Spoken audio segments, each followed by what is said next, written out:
সুপ্রিয় ভিউয়ার্স, আন্তর্জাতিক সংবাদে সবাইকে স্বাগত। প্রথমে জানিয়ে দেব ইসরায়েল ও ফিলিস্তিন যুদ্ধের হাতে পাওয়া সর্বশেষ আপডেট সংবাদ, এরপর বিস্তারিত। সামরিক উপদেষ্টা নিহত, ইসরায়েলকে যে হুঁশিয়ারি দিল ইরান। আরো জানিয়ে দিচ্ছি, ইসরায়েলে 20,000 ও 230 প্লেন বোঝাই অস্ত্র পাঠিয়েছে আমেরিকা। ইরাকে যুক্তরাষ্ট্রের হামলা, মিলিশিয়া বাহিনীর কয়েকজন নিহতের দাবি। আরো জানিয়ে দিব, গাজা আবার ইহুদিবাদীদের ভুল হামলায় নিজেদের 2 সেনা নিহত। গোপন তথ্য ফাঁস, গাজা যুদ্ধে 8 বিষয় প্রকাশে ইসরায়েল বাহিনী নিষেধাজ্ঞা। সামরিক সিদ্ধান্তে মার্কিন নিষেধাজ্ঞা পালন করে না ইসরায়েল, জানালো নেতানিয়াহু। আরো জানিয়ে দিচ্ছি, ইসরায়েলি বিমান হামলায় ইরানের শীর্ষ 2 কমান্ডার নিহত। এবং সর্বশেষে জানিয়ে দিব, ইসরায়েলি সেনাকে পিকেট করে পাঠালো ইরানের 20,000 এলিট যোদ্ধা। এতক্ষণ শুনছিলেন সংবাদ শিরোনাম, এখন বিস্তারিত। তবে অনুরোধ থাকবে, এই ভিডিওটিতে একটি লাইক দিন এবং কমেন্টস করে জানিয়ে দিন আপনি কোন জেলা থেকে বা কোথা থেকে আমাদের সাথে যুক্ত রয়েছেন। এবং সবার আগে সর্বশেষ গুরুত্বপূর্ণ ইসরায়েল ফিলিস্তিন এর সংবাদ পেতে চ্যানেলটি সাবস্ক্রাইব করে আমাদের সঙ্গে থাকুন। ধন্যবাদ। সামরিক উপদেষ্টা নিহত, ইসরায়েলকে যে হুঁশিয়ারি দিল ইরান। সিরিয়ার দামেস্কের উপকণ্ঠে ইসরায়েলি বিমান হামলায় ইরানের বিপ্লবী গার্ড বাহিনী আরজেসি প্রধান রাজি মুছাবির উপদেষ্টা নিহত হওয়ার ঘটনায় ইসরায়েলকে কঠোর হুঁশিয়ারি দিয়েছে ইরান। সোমবার ইরানের প্রেসিডেন্ট ইব্রাহিম রাইসি বলেছেন, এই হত্যাকাণ্ডের জন্য ইসরায়েল চড়া মূল্য দিতে হবে। তিনি বলেছেন, সিরিয়ার ক্ষেপণাস্ত্র হামলা চালে আইআরজিসির সামরিক উপদেষ্টাকে হত্যা করার জঘন্য কাজটি ইসরায়েলের হতাশার আরেকটি লক্ষণ। এর জন্য অবশ্যই তাদেরকে চড়া মূল্য দিতে হবে। এদিকে ইরানের পররাষ্ট্রমন্ত্রী হোসেন আমির আব্দুল্লাহিয়ান বলেছেন, তেল আবিব এখন কঠিন কাউন্টডাউনের মুখোমুখি। এক টুইট বার্তায় তিনি বলেছেন, ব্রিগেডিয়ার জেনারেল রাজি মুছাবি অনেক বছর ধরে সাহসিকতার সঙ্গে লড়াই করেছেন ইরান এই অঞ্চলের নিরাপত্তা নিশ্চিত করতে। এইদিকে মুছাবি ইরান ও সিরিয়ার মধ্যে সামরিক জোটের সমন্বয় প্রধান কর্মকর্তা ছিলেন। সেই সঙ্গে লেবাননে হিজবুল্লাহ গোষ্ঠী সহ এই অঞ্চল ইরান সমর্থিত প্রতিরোধ গোষ্ঠীকে অস্ত্র সরবরাহের জন্য তেহরানের প্রচেষ্টায় ব্যাপকভাবে জড়িত বলে মনে করা হয়। ইরানের রাষ্ট্র মালিকানাধীন প্রেস টিভি অনুসারে হিজবুল্লাহ বলেছে, তারা এই হত্যাকাণ্ড একটি প্রকাশ্য এবং নির্লজ্জ লঙ্ঘন হিসেবে বিবেচনা করে, যা সব সীমা ছাড়িয়ে গেছে। সূত্র প্রেস টিভি। এবার ইসরায়েলে 20,230 প্লেন বোঝাই অস্ত্র পাঠিয়েছে আমেরিকা। ফিলিস্তিনি গাজা উপত্যকায় নির্বিচারে বোমা হামলা এবং স্থল অভিযান চালিয়ে যাচ্ছে ইসরায়েল। টানা 2.5 মাসের বেশি সময় ধরে চালানো এই হামলার রিপোর্ট লেখা পর্যন্ত 20,700 শতাধিকের বেশি ফিলিস্তিনি নিহত হয়েছে। বর্বর এই আগ্রাসনের জেরে ইসরায়েলের বিরুদ্ধে বিশ্বজুড়ে বাড়ছে খবর। এই যুদ্ধে ইসরায়েলকে 230টি কার্গো প্লেন এবং 20টি জাহাজ বোঝাই অস্ত্র সামরিক সরঞ্জাম দিয়েছে আমেরিকা। গাজায় সংঘাত শুরুর পর থেকে যেসব অস্ত্র দিয়েছে বিশ্ব পরাশক্তি দেশটি। ইসরায়েলি গণমাধ্যম প্রতিবেদনে বলা হয়েছে, গত 7 অক্টোবর গাজার সংঘাত শুরুর পর থেকে আমেরিকা 230টি কার্গো প্লেন এবং 20টি অস্ত্র সামরিক সরঞ্জাম বোঝাই জাহাজ ইসরায়েলে পাঠিয়েছে। ইসরায়েলকে পাঠানো বিপুল পরিমাণ এই মার্কিন সামরিক সহায়তার মধ্যে আর্টিলারি সেল, সাজসজ্জা এবং সৈন্যের জন্য মৌলিক যুদ্ধ সরঞ্জাম রয়েছে বলে ইডিয়েট সংবাদপত্র জানিয়েছে। ইসরায়েলি প্রতিরক্ষা মন্ত্রণালয় গাজা উপত্যকায় বর্তমান যুদ্ধে ব্যয় প্রায় 65 বিলিয়ন শেখের 17 বিলিয়ন মার্কিন ডলার অনুমোদন করেছে। প্রতিরক্ষা মন্ত্রণালয় এক কর্মকর্তা বর্দে সংবাদপত্রটি বলেছে, যুদ্ধের শুরুতে ইসরায়েল সেনাবাহিনী তাদের গোদামগুলো থাকা বেশিরভাগই গোলাবারুদ ব্যবহার করে ফেলেছে। সূত্র আলাদুলু এজেন্সি। নতুন ক্রুজ ক্ষেপণাস্ত্র ইরানের হাতে, পাড়ি দিবে 1000 কিলোমিটার। গাজায় ইসরায়েলি আগ্রাসন ইস্যুতে মধ্যপ্রাচ্যে যখন উত্তেজনা পারদ তুঙ্গে, তখন নতুন ক্রুজ মিসাইল যোগ হলো ইরানের নৌবাহিনীর ভান্ডারে। দূরপাল্লার এই ক্ষেপণাস্ত্র ইরান থেকে ইসরায়েলের ভূখণ্ডে আঘাত হানতে সক্ষম। বিশ্লেষকরা বলেছেন, অস্থিতিশীল লোহিত সাগরে যুক্তরাষ্ট্রের নেতৃত্বে বিশেষ ট্রান্সপোর্ট গঠনের পরে নৌবাহিনীর সক্ষমতা বাড়িয়ে শত্রুদের করা বার্তা দিল তেহরান। মধ্যপ্রাচ্য জুড়ে বাড়ছে যুদ্ধের ধামামা। এরই মধ্যে নিজেদের নৌবাহিনী সামরিক সক্ষমতা বাড়ল ইরান। বাহিনীর ভান্ডারে রোববার যুক্ত হয়েছে ক্ষেপণাস্ত্র, ড্রোন সহ নিজস্ব প্রযুক্তিতে তৈরি নানা সমরাস্ত্র। এসব সমরাস্ত্রের মধ্যে অবশ্য আলাদা নজর কেড়েছে তালাইল নামের এই কৌশলগত ক্রুজ মিসাইল। দূরপাল্লা ক্ষেপণাস্ত্রটি 1000 কিলোমিটার বেশি দূরত্ব অতিক্রম করতে সক্ষম, অর্থাৎ ইরানের পশ্চিমাঞ্চল থেকে ছোড়া হলে এটি ইসরায়েল আঘাত হানতে পারবে।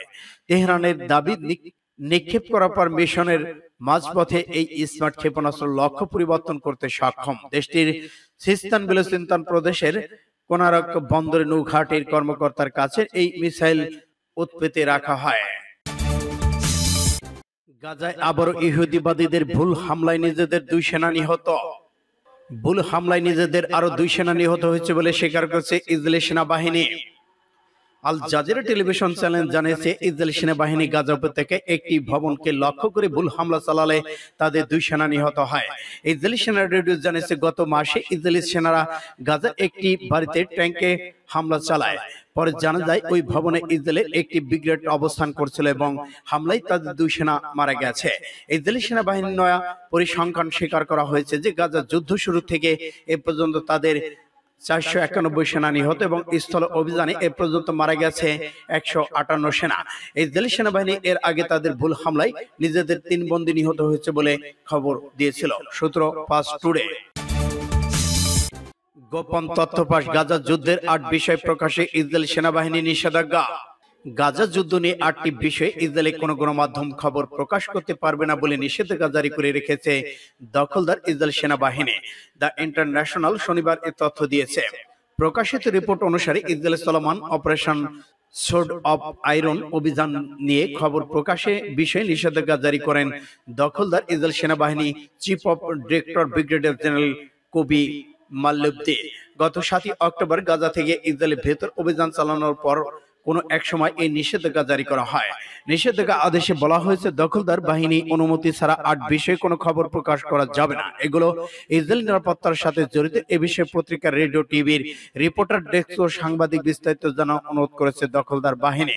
যেসব বিষয়ে নিষেধাজ্ঞা জারি করা হয়েছে সেগুলো: ইসরায়েল ব্যবহৃত অস্ত্রের ধরন, হামাস কি ধরনের অস্ত্র ব্যবহার করছে, ইসরায়েলের মন্ত্রিসভার নিরাপত্তা নিয়ে আলোচিত বিষয়, গাজা বন্দী থাকা ইসরায়েলিদের নিয়ে সে তথ্য প্রকাশ করবে না।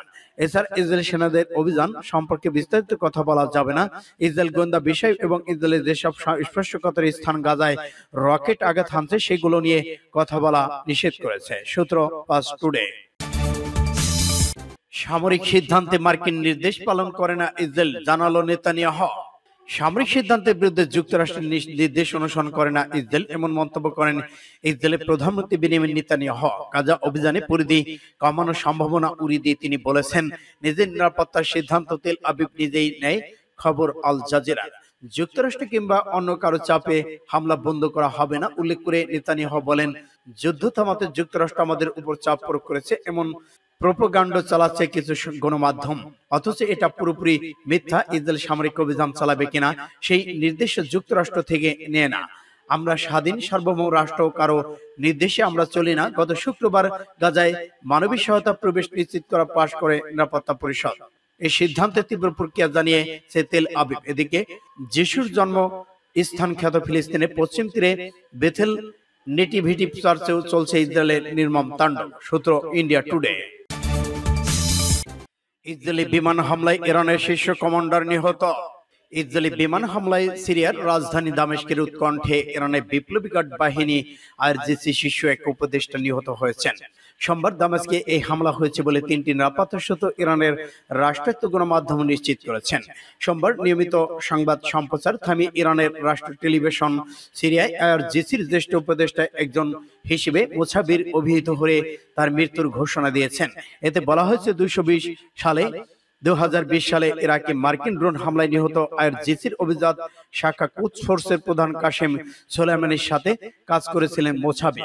তবে দামেস্কে বিমান হামলা চালিয়ে ইরানের সামরিক বাহিনীর শীর্ষ উপদেষ্টা হত্যার বিষয়ে তাৎক্ষণিকভাবে কোনো মন্তব্য করেনি।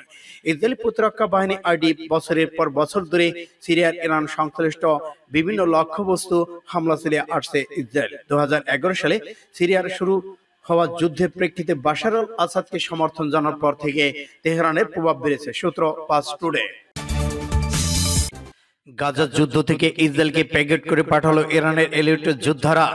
ইসরায়েল এবং ফিলিস্তিন চলছে বাবা যুদ্ধ। এরই মধ্যে ইসরায়েলের একজন সামরিক কর্মকর্তা জানিয়েছেন, গাজা যুদ্ধে যোগ দিতে ইরানের একটি এলিট ফোর্স লেবাননে রয়েছেন। ইসরায়েলি প্রতিরক্ষা বাহিনী আইডিএফ মুখপাত্র বলেছেন, ইমাম হোসেন ডিভিশন নামে এই ফোর্সটি নতুন লেবাননে ইসরায়েলের সাথে যুদ্ধে করতে এসেছেন।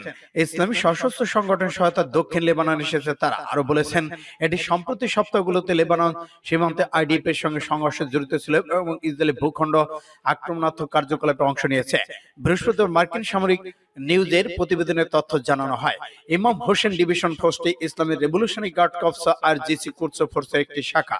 সিরিয়ায় গৃহযুদ্ধের সময় 2016 সালে প্রতিষ্ঠিত হয়েছিল বলে জানা গেছে। দলটিতে হাজার হাজার যোদ্ধাদের নিয়ে গঠিত একটি যুদ্ধ বাহিনী, বিশেষ বাহিনী, লজিস্টিক বিভাগ রয়েছে, যাতে সুনির্দিষ্ট নির্দেশিত যুদ্ধাস্ত্র, সশস্ত্র এবং নজরদারি ড্রোন রয়েছে। দলটি গাজা যুদ্ধে অংশ নেয় ইসরায়েলের বিভিন্ন ধরনের সেনাকে মারতে শুরু করেছেন এবং অনেকে পেগেট করে পাঠিয়ে দিয়েছেন। দলের বেশিরভাগই Syria, Afghanistan, Lebanon, Pakistan, Sudan, Yemen অন্যান্য জায়গা থেকে অনেকে যোগ দিয়েছেন। ইসরায়েল হামাস যুদ্ধ নাটকীয়ভাবে বৃদ্ধি পাচ্ছে। ইসরায়েল গত সপ্তাহে গাজা সীমিত স্থল আক্রমণ রক্ষা করেছে এবং বর্তমান আরো আক্রমণ বাড়িয়ে দিয়েছে। এদিকে ইসরায়েল বিরুদ্ধে 6টি রাষ্ট্র সরাসরি যুদ্ধের জন্য প্রস্তুত হয়েছে। সূত্র ফাস্ট টুডে।